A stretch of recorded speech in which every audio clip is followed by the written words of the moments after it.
Lily's peace plan backfires when Nikki and Phyllis run across a reporter looking for dirt on Diane.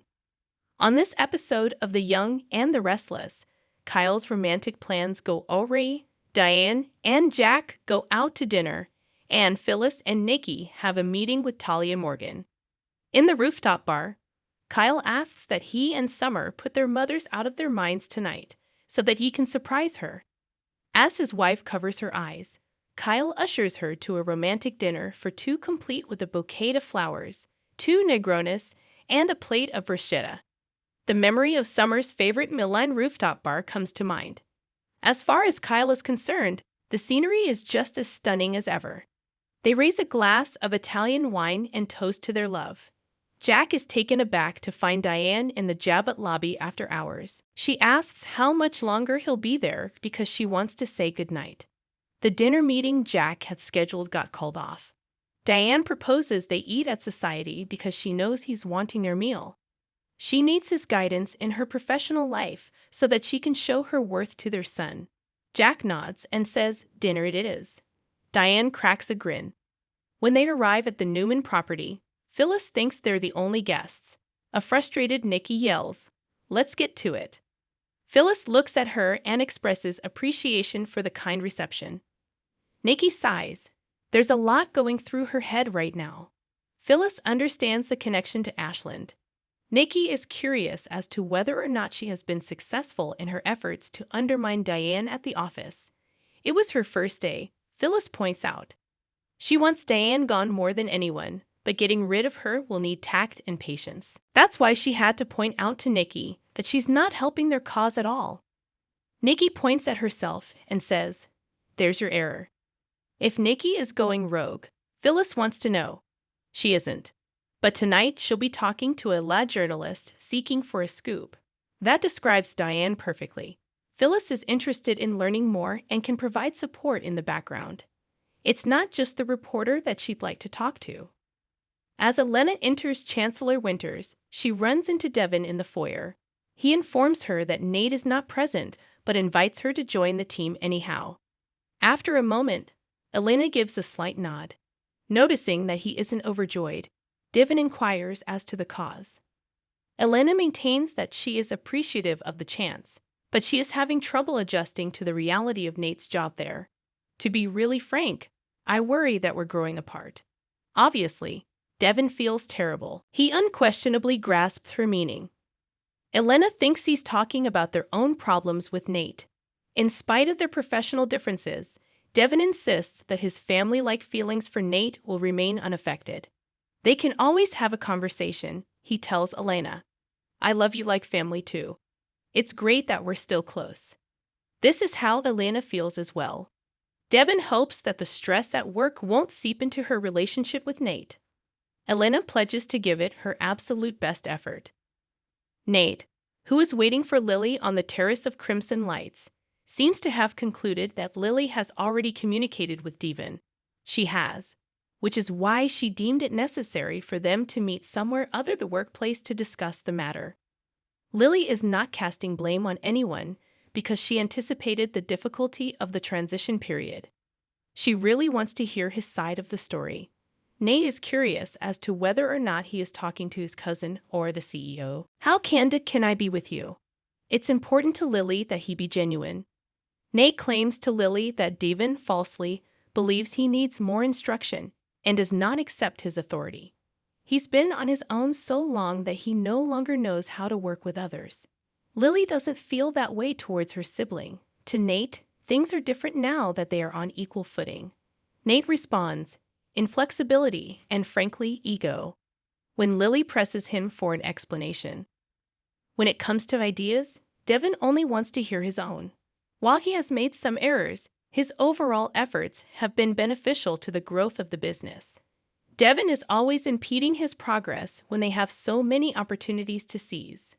Lily wants an illustration. Nate hopes to attract a larger pool of performers by hosting their own events. Devin is overly picky and only invites performers that suit his tastes. That's what makes them unique, in Lily's opinion. Nate counters that while that may work for a small business owner, Chancellor Winters needs to have an eye on expanding internationally. besides being his own invention, Devin has no cause to object to this.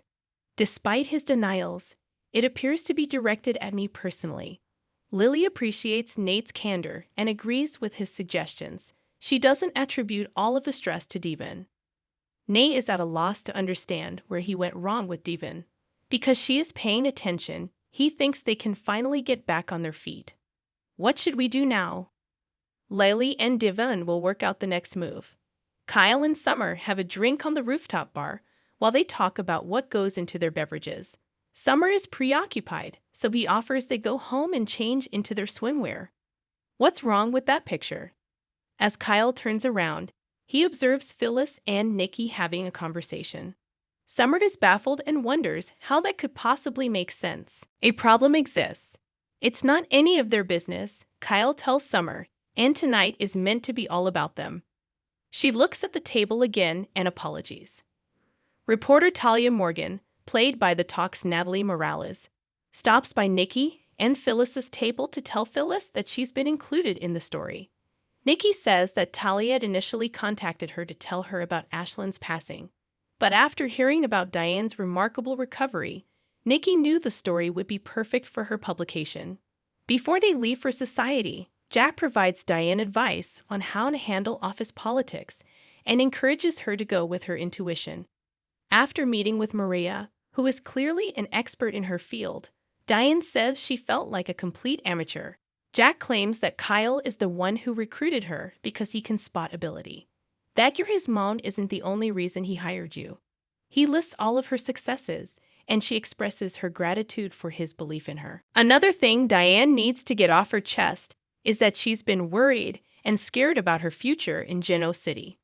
Now that Phyllis has been hired at Marchetti, she can finally relax and enjoy herself. In spite of her inability to do so, I intend to occupy the moral high ground. Over drinks at the rooftop bar, Talia shares with Phyllis and Nikki that she, too, would like to speak with Jack Abbott about Diane. Nikki reassures her that this is doable.